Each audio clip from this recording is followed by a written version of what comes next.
The easiest way to solve any problem is just to fight with the problem. You don't have a weak physics, you just have a phobia of physics. ये सच्चाई है. तुम डर थोड़ी लगता है तुम्हें किसी चीज से. अगर सच में देखो तुम्हारे पास है क्या खोने के लिए. समझ लो तुम्हें फिजिक्स खराब लगती है या तुम्हारी केमिस्ट्री फिजिकल केमिस्ट्री खराब है और तुम लड़ते नहीं हो उस चीज से, तो तुम्हारा सिलेक्शन वैसे भी नहीं होगा. तो डे वन पे ही क्विट कर दो. इतनी मेहनत करके भी एंड में उसी अंजाम तक क्यों पहुंचना जो अंजाम आज आंखों के सामने दिखाई दे रहा है. फाइट कर ले जाओ, क्योंकि फाइट तो करनी ही पड़ेगी. अब मन मार के करोगे ज्यादा गंदा फाइट मारोगे और एकदम चौड़ में घुस जाओगे ना मेरे भाई, छाती चौड़ी करके सीने का जॉन सीना बना के अगर घुस गए, मैं गारंटी कह रहा हूं you will defeat physics, you will defeat physical chemistry, because it is been created by humans only. कोई बहुत बड़ा आउट ऑफ द बॉक्स सवाल थोड़ी आ जाएगा. और कौन कह रहा है तुम मरते हो परफेक्शन के चक्कर में.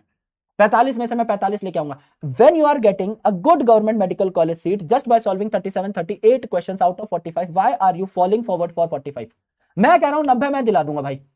बायोलॉजी के अंदर, पूरी बॉटनी के अंदर, पूरी जूलॉजी के अंदर जितना भी कंटेंट है 90 क्वेश्चन हम कराएंगे. तो तुम्हें जाना ही क्यों 45 पे परफेक्शन पे. एक आधा छूट रहा है छोड़ दो यार.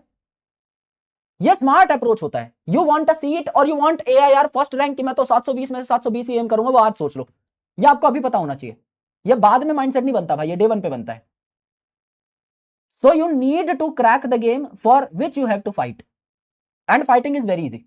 बिकॉज मैं एक चीज में बहुत सिंपल तरीके से मानता हूं, this is my firm belief, if anything doesn't kill you it makes you strong.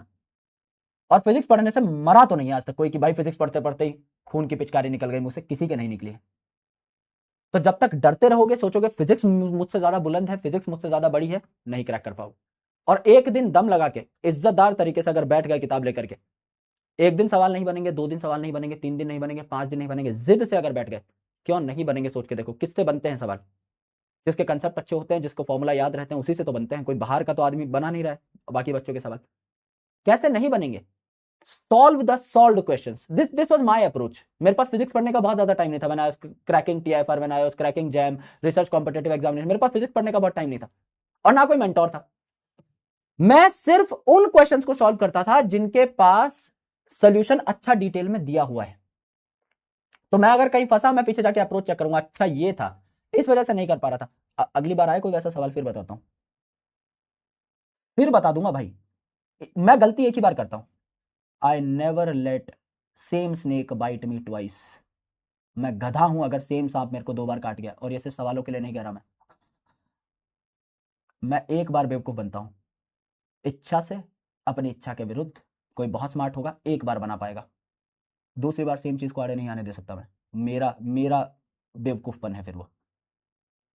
एक बार एक सवाल मैंने देख लिया, पीछे सोल्यूशन में जाके ये ऐसे होता है, फिर कोई आसपास का सवाल है फिर बताता हूं. मिलता जुलता कोई सवाल है, कुत्ता नहीं बना दिया ना पेपर में, फिर बताना. यही करना होता है एंड दिस इज ट्रू. इससे भारी एडवाइस आज मैं नहीं दे सकता एक बड़ा भाई होने के नाते. इससे ज्यादा भारी एडवाइस है ही नहीं. एक सवाल कर लिया, कितने अप्रोच बेस्ड सवाल आ जाएंगे बताओ. फिजिक्स में एक चैप्टर में कितने कंसेप्ट है. 20 कंसेप्ट है, 20 कंसेप्ट पे 10 अप्रोच है, 200 अप्रोच है. मैं सारे लगा के देख लूंगा, फिर आए कुछ फिर बताता हूं. फिर नहीं खेल कर दिया ना. स्टूडेंट ऐसा ही करते हैं. उसके अलावा तुम्हें कुछ अपनी मर्जी से करना है तो करते रहो. मेरा this is my approach of doing things. This is my approach. एक ही बार करूंगा भाई, आर पार का खेल बस. यस यस गुरुजी. आइए गुरुजी.